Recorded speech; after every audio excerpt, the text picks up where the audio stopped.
Hello and welcome to the Main Straight, the official F1 in Schools podcast. Welcome back to another episode with me, your host, Tom Deacon. And thank you very much to everyone. And I'm going to take this opportunity right now to say thank you to everyone who's been subscribing, sending us comments and liking the past podcasts that we have put out. It means a lot to everyone that's involved in it, and it helps us to get more brilliant guests. And that is exactly what we have got today for you, because I know that many of you competing in F1 in schools would love the opportunity. It would actually be the dream role to be a chief engineer for one of the best teams in F1 history.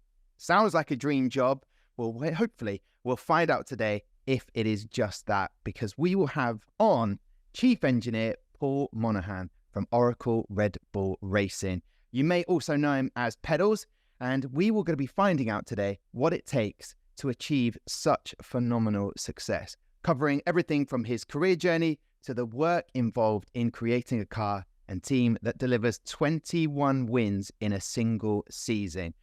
Hopefully, this will provide some invaluable insight into the steps to aspiring engineers amongst us. Right then, if I didn't say it already, this episode is a must listen for all F1 in school students. So what are we waiting for? Let's welcome Chief Engineer Paul Monaghan to the podcast.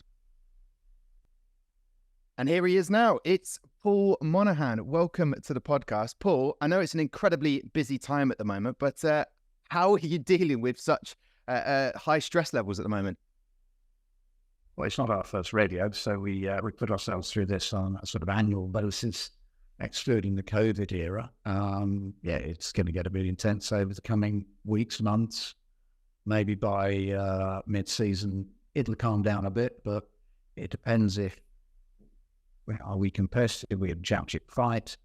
What do we need to do to put ourselves in the best position to challenge towards the end of the season? That's the great unknown. It's the pursuit of 10 teams, and much like everybody else, we are doing our utmost to get the car ready in the best condition we can and get it into Bahrain and see how we go. I expected nothing less, I have to say, from that simple question just to start us off. But Paul, I'm fascinated. As I mentioned before, just introducing you, 21 wins. Does that sink in? Does it give you a good platform to start this year? Or does it put a bit of a target on your back in some respects? It was a bit surreal, really, wasn't it? I guess as defending champions, we have a target on our back, but equally, if we were third, whoever was fourth would see us as the next step. So, taking your question in order, 21 wins, surreal, unexpected. It was almost a dream, and you dared not to contemplate it in case it didn't continue. Obviously, we got a little bit undone in Singapore, which is a good lesson for us all.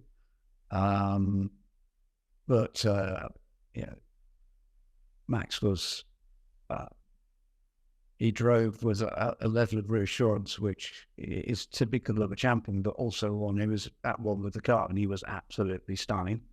Check out his ups and downs, but he was not far away and chased Max on a regular basis, and it propelled us to the World Championships. So, but if I now look on the BBC website or something similar and have a look at constructor points, it says 0 for everybody. So our glory in that in the Constructors' Championship lasted all of December, and now we're 0 again, aren't we? So it's a new year, new season. What happened last season, other than giving us a good foundation to hopefully extrapolate from last year's car to this year's, it's done and dusted in history, isn't it? I love that, because when I compare that to F1 in schools, when teams are coming into a new season, again, exactly like you say, we're all starting off in 0 points, and they've got lots they can learn from it. I'm curious about your career, Paul, because out of all the places you've been, teams that you've worked with, I'm curious to know, what's that one thing that's got you to that position that you're in right now? If you could pick one. To be brutally honest, luck, probably. There's an element of good fortune about it. Right place, right time as well. So it's not something that you can plan, I would say. You just try to do the best job you can, and I've been exceptionally lucky, and so it's there for everybody to do, I suppose. You say that in such a great way. I think a lot of life is luck, but there must be something about you, particularly Paul. What sort of strength do you have as an engineer that makes people want to say, yes, we have to have Paul Monaghan involved in this? I don't know if anybody would come out and say that. You should go and speak to people up and down the paddock, and I think you'll get from 9 teams, 9 no thank yous. But Red Bull's a good team environment, and I'm a part of this vast machine, which it's not down to individuals, it's down to everybody trying to pull in the same direction. So we're 700 odd people here, and if 700 people are all pulling in the same direction, it's a mighty big team to take on, isn't it? If we were to fraction and pull in different directions, we wouldn't be anywhere near as strong as we are. So it is not about individuals, in my view. It's about harnessing every aspect of your team. We have the budget cap. We have had to learn to be more efficient. And if we're more efficient than our opposition, then we're doing a better job. At that point, if you can organise everything around you well enough so all the bits of the team are pulling in the one direction, then goodness me, we're putting ourselves in the best position to take on the opposition, as opposed to putting ourselves in a weaker position to be challenged by the opposition.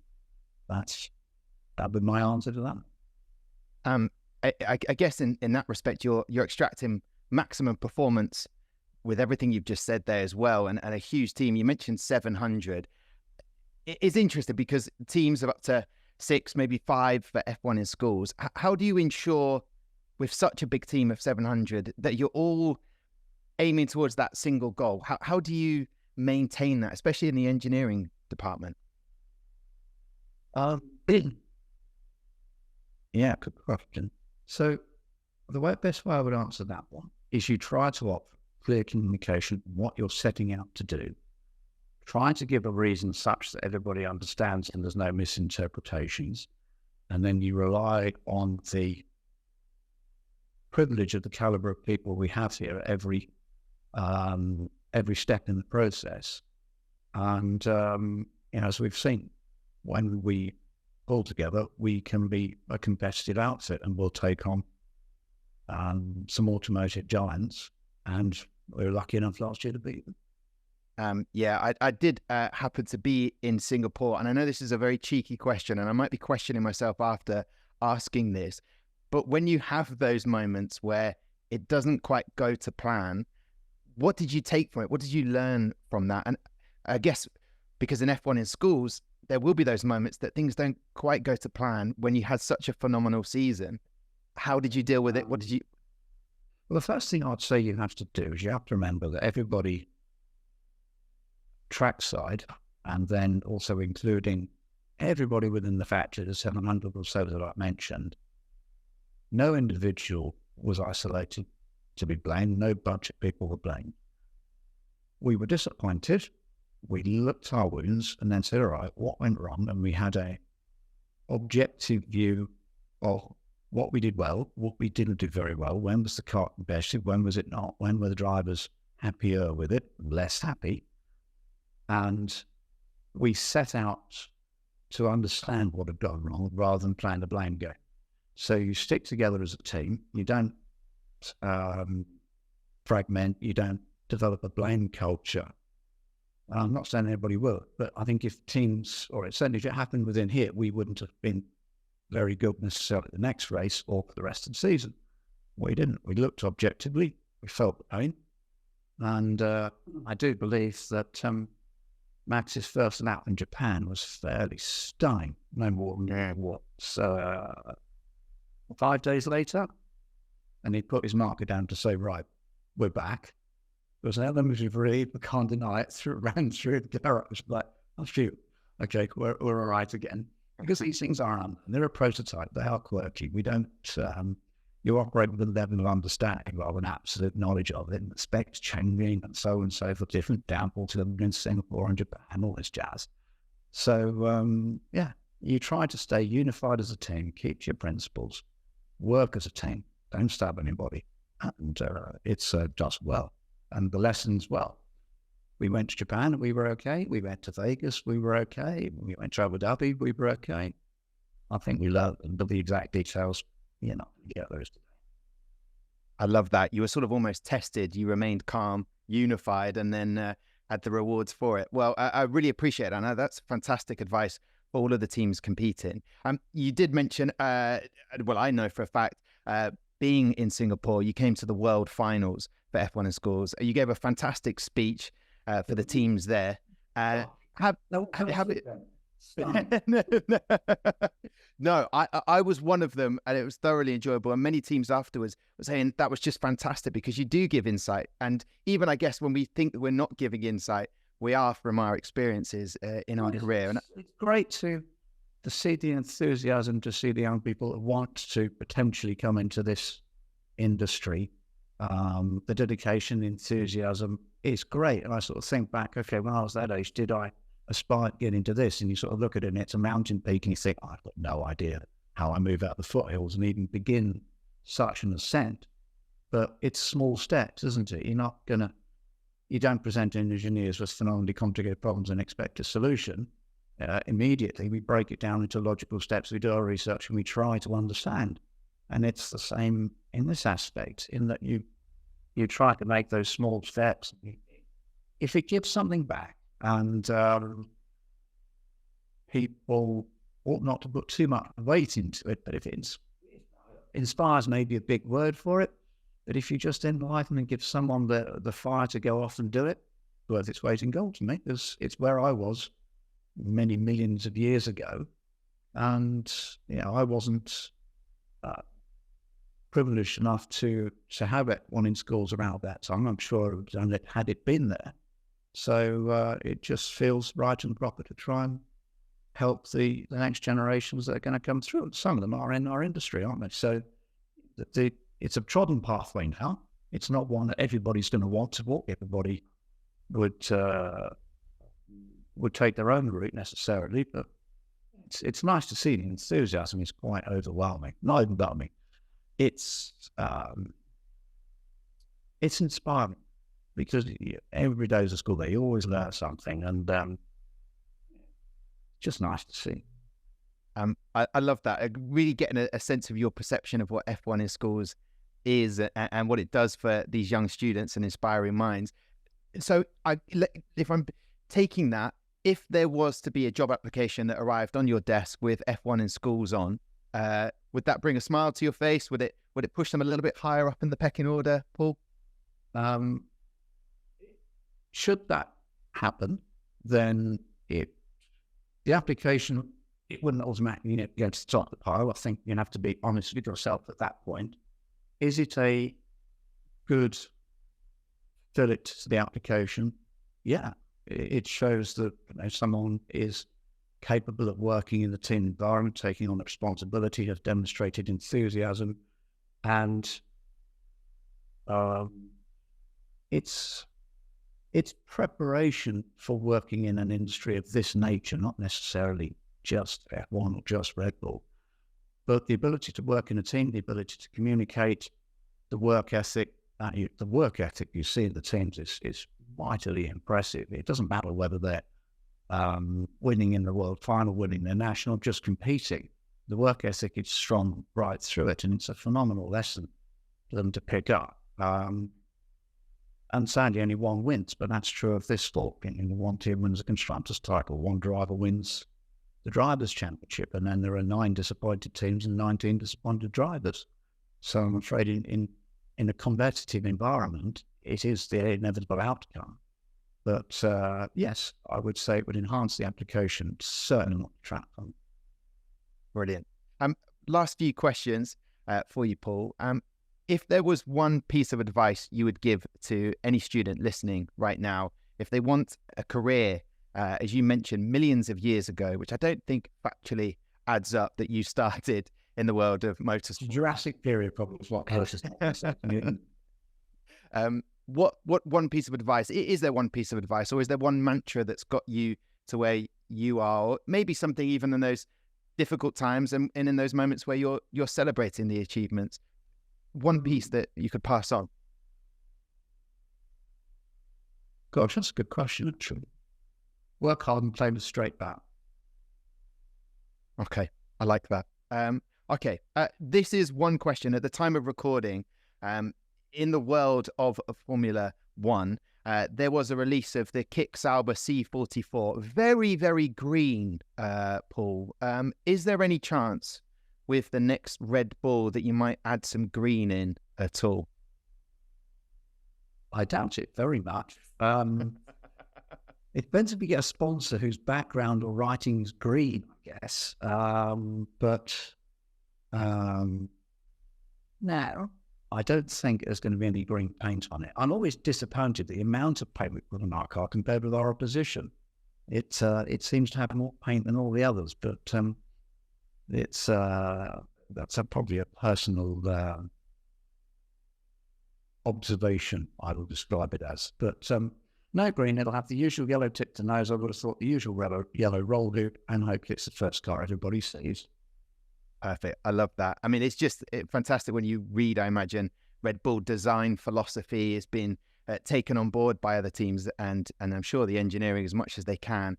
That must be quite nice to see that they're taking your work that you do and trying to make it their own. That must be quite... I don't understand why people do it, you know. If you're going to... copying a car is perhaps wholly the wrong phrase, but I understand the sentiment of looking at the opposition. We do it a lot. We look at our competitors' cars in a reasonable level of detail, and we always find interesting things on those cars that we can learn from, sometimes apply, sometimes store for future use, other times think, no, it doesn't suit us. And we try to be as objective as we can in those assessments. We don't have perfect knowledge. Other people do other things better than we do. So if people want to try and pick up the bodywork philosophy, which is primarily what you see, I guess we're a good starting point. If they do a better job than us, then we've got our work cut out from the start of the year, and we'll just see. It is a competition, and some people call it the best car. It's also the least bad, isn't it? So we'll just have to see where we end up. I don't think we're complacent in what we've taken on for the coming season, and ultimately we're judged by the relative best to our opposition. That's it. Oh, I love that. That was going to be my final question. What do you think of the 2024 season, and what's ahead for Oracle Red Bull Racing? I think you've answered that perfectly. Just before I do... Only 4 very public exams. Level marked in public, isn't it? Well, it does feel that way, which is why I asked at the beginning, do you feel that stress? And I guess you get so used to it, you don't feel the stress, but that doesn't mean that you're not in gear, ready to go and working to make it as comfortable as possible. I'm just curious, before I let you go, Paul, out of your fantastic moments in your motorsport career and engineering, is there one particular moment that stands out as a great achievement for you? I was asked this a while back, and the answer I gave was Brazilian Grand Prix 2010, which is no disrespect to Max and his phenomenal achievements over the last 3 years, Honda and their amazing engine. But Brazil 2010 is when this team won its first Constructor Championship, and nobody wanted to believe in the garage that we could do it. And we got to the end of the race and thought, wow, we're Constructor Champions.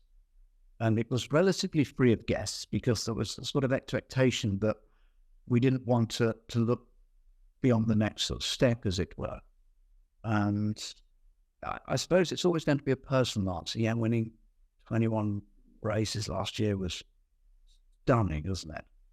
But you asked me what's my favourite moment. It's Brazil 2010, first one. Well, I love that. What a way to end this chat. Paul Monaghan, thank you so much. And I look forward to maybe another world final where you'll be there to knock it out the ballpark with another fantastic speech. If you feel desperate enough to invite me, I'll be honoured to come along. Okay, I look forward to it. Thank you so much for your time, Paul.